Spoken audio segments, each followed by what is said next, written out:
This was really the big domestic story of the day. We remember this clip, don't we? Right, so you think, well, that's on film, isn't it? So could have been seen as being relatively cut and dry there, but that was Ricky Jones urging people to cut the throats of what he claimed were far-right fascists. He was a Labour councillor at the time. He was suspended shortly after that clip emerged. He was initially remanded in custody and then released on bail. He was charged with encouraging violent disorder, and then today, this happened. News, of course. Yes, what a morning it's turning into, eh? We've just heard from Snaresborough at Crown Court that Labour Councillor Ricky Jones, 58, has been found not guilty of inciting violent disorder after making a throat-slitting gesture and saying that right-wingers should have their throats slit after the Southport murders last year. He's been found not guilty by a jury at Crown Court. Yeah, well, there you go, not guilty. Apparently it was out of character for him. But what's important here is not the fact that maybe necessarily he was found not guilty. It is also the fact that he pleaded not guilty, which is really why there was a jury trial. And that's the key bit for me, because he got legal advice. And his legal advice was obviously plead not guilty. We think we can beat this if it goes to a jury. Lucy Connolly did not get that advice, did she? In fact, she pled guilty to the offence of distributing material with the intention of stirring up racial hatred. Let's remind ourselves what she posted. We're going to have to blur out certain words here, but mass deportation now, set fire to all the effing hotels full of the bees, for all I care. If that makes me racist, then so be it. Now, look, hey, obviously, I'm not defending what she said. Yeah, it's pretty rogue, really, to say stuff like that. However, she deleted that post and then apologised very quickly. She's currently serving 31 months behind bars, while Ricky Jones is tonight a free man after doing an actual throat-slitting gesture and apparently urging people to cut people's throats on film. And, you know, why did she and dozens of other people who were prosecuted, some for really, really minor offences, plead guilty? Was it that there's a left-wing legal profession giving them really bad advice? More on that, by the way. We found out a bit of information about the judge in that Ricky Jones case. Could it be that they were threatened, really, with huge prison sentences? They were sat down and they were told, look, if you plead not guilty here and you get found guilty, you're looking at 10 years behind bars. And these people had never come into contact with the law before, so they thought, I'll tell you what, I'll take 2.5 years. Could some of that pressure, though, have come from this man? For 400 people now have been arrested, 100 have been charged, some in relation to online activity, and a number of them are already in court. And I'm now expecting substantive sentencing before the end of this week. That should send a very powerful message to anybody involved, either directly or online. Well, I am convinced that if more people prosecuted for social media posts had been told to plead not guilty, they would have been found not guilty by a jury, like this man. And I warned that this type of thing was going to start happening. We, as a community, should not let any of these type people into our valley, OK? We shouldn't let any of these migrants who've just come into the country, OK, settle you in the valleys. That man is a veteran, by the way, was prosecuted after he claims a local Labour councillor reported him to the police for saying that we should basically get illegal migrants out of Wales. It took a jury 17 minutes to find him not guilty.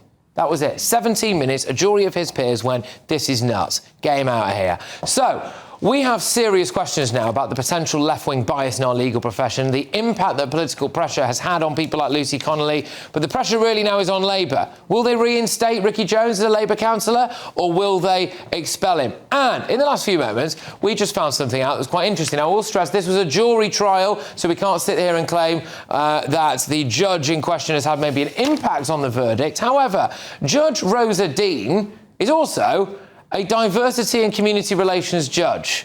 So it's just stuff like that, isn't it? A role that involves promoting diversity and community engagement in the judicial system. And it's people like this, isn't it, that are just right the way through our legal profession. Hello, I'm Bev Turner. Now, it can feel like the money in our bank accounts at the moment does not keep up with the cost of living. And maybe there's a solution. I'm here today with the CEO of TallyMoney, Cameron Parry. Cameron, what is TallyMoney?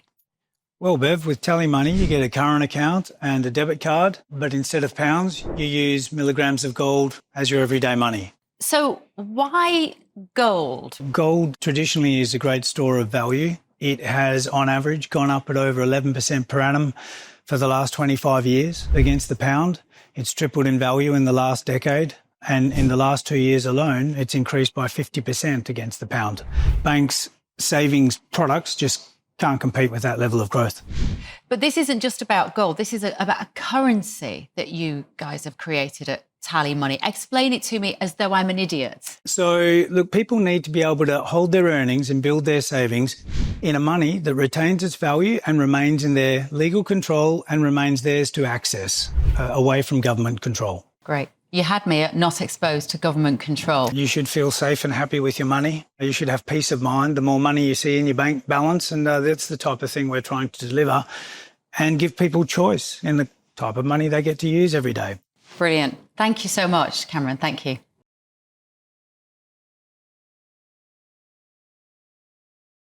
Let's get the views of our panel this evening. I mean, look, do you think that there's maybe some kind of issue here, Jane, when it comes to, you know, people being given terrible advice? Lucy Connolly's in prison, Ricky Jones pled not guilty, he's out and about. I think hindsight is a really useful thing, but sadly for Lucy Connolly, that was the advice she was given at the time. But I think what makes me and many people really angry about this case is Ricky Jones. It's the status difference. Ricky Jones was an elected person of influence in that community. He had people listening who thought, yes, this is a man who knows what he's talking about, we respect him. Lucy Connolly was an anonymous mum on Twitter with, I think, very few followers when she was upset about the most heinous crime being committed. She was angry and she did a stupid thing and then took it down of her own choosing without being spoken to by the police. Surely at some point there could have been an opportunity for the case to have been reviewed and to be heard by a jury. But, you know, it's tragic, awful. The implication, the hidden implication, whether this is true or not, but the hidden implication, Christo, would be that if you were, quotes unquote, right-wing, you were urged to plead guilty and you were going to be banged up. But if you were, in the case of Ricky Jones at the time, a Labour councillor, your legal advice would be plead not guilty, go to a jury and you'll walk. And part of the reason I think that people on the right who had made mistakes and were wrong, incidentally, were given that advice was because the Prime Minister actually came out and called everyone who had been protesting far right. Now, bearing in mind that they were subject to charges at that point, how is that not prejudicing the trial? So, of course, their legal counsel will say, right, well, you've now been branded far right. The Prime Minister has said that, you know, you're all going to be come down on like a ton of bricks. So it is best that you plead guilty to try and mitigate any punishment you get. And I think, by the way, you're absolutely right that when you are a counsellor, it's like when a police officer commits a crime. There is a higher threshold than when you are a civilian. So I think, okay, you know, he's been found not guilty. But the quote is, talking about people protesting, they are disgusting Nazi fascists. We need to cut all their throats and get rid of them all, whilst running a finger across his throat.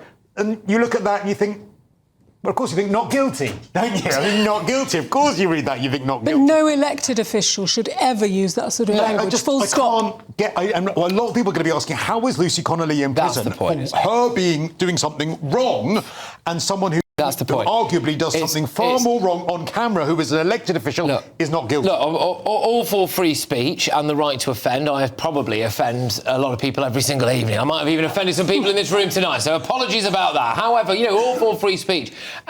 For me, it's not a case of like, you know, well, OK, maybe I didn't agree with what he said. Maybe he should have been allowed to say it. And he has been allowed to say it because there's been no consequences for him. But that means that Lucy Connolly should also have been allowed to say what she said. And then she shouldn't be in prison as well. That would be my view. But there is a gentleman on the front row who would like to make a point, I believe. Is that all right? Yeah? Go on. What would you like to say? First of all, I'd just like to say, how can a jury of 12 people see the evidence and not convict him?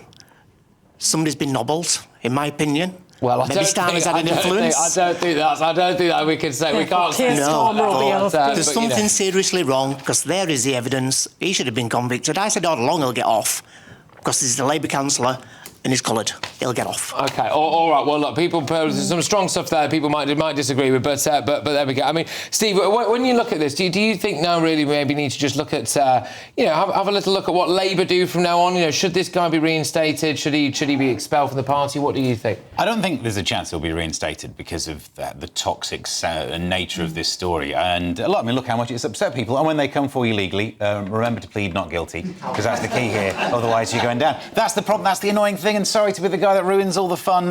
The two-tier system we're talking about now is that one tier is pleading not guilty and the other one is pleading guilty. So much of the problem of this is that Lucy pled guilty, and that's it. The ball starts rolling. That's where the error is. Whether we can actually work out if the legal system are doing this deliberately because of some left-right bias, whether it's because we had such a backlog in the courts, they were probably just trying to just plead guilty. Come on, get through it nice and quickly. But she wasn't granted bail either, and I think that's why she didn't get solid advice, which he was granted bail. Oh yeah, and the court case is so much after the time that he's had plenty of time to redo his homework and come up with a good case. But that's what it comes down to. Sadly, it's not about this. It's don't plead guilty when this stuff happens. Well, yeah, there's pressure, though, isn't it? It's about getting a lot of pressure, and there we are. Charlotte, I just want to focus a little bit more, on, I suppose, on what Labour do now, because he is, I'm assuming, he's suspended, isn't he? But he's been found not guilty, and I stress that very much. Whatever some people's views on it might be, can't dispute that he's been found not guilty by a jury of his peers. It's the same judicial system that we would all go through if we were in that position. He's been found not guilty.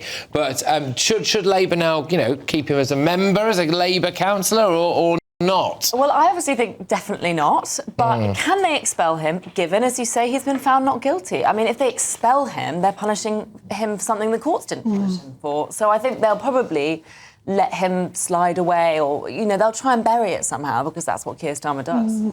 They could punish him for something the courts found him not guilty for, because it's a different standard, isn't it? Yeah, well, that's true. And do you know what really shocked me in that clip, and continues to shock me, is the woman in the orange high-vis jacket cheering him on.